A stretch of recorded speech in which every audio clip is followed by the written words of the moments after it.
हे चांग भलर देवा चांग ज्योतिबाच्या नावाने चांग भलं. बाबा चला की ज्योतिबाच्या यात्रेला. अहो नाही ह्यावेळी आबासनी याला जमणार नाही. का रे? अरे तुम्हाला तर माहित आहे आबासनी वयाच्या मानानं चालायच होत नाही. त्यात गर्दी लय असत्या.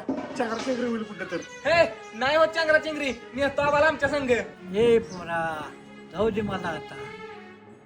काय माहित आहे आता ही माझी शेवटची यात्रा असेल. अहो आबा असं कशाला बोलताय. आपल्या म्हशी पण आजार येत्या. मग म्हशींच्या पशी कोण थांबणार. पोरानं जावा आमचं पण सेशन.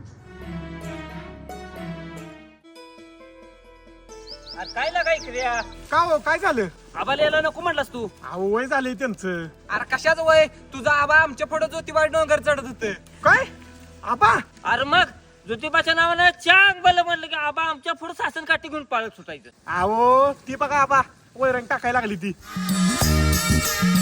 दाजी आबा तरी इथं आहे, मग ती कोण आहे?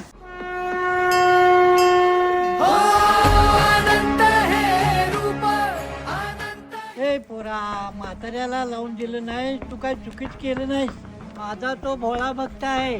माझा भक्त आला माझ्या डोंगरावर. मी आलो त्याच्या हुंबऱ्यावर.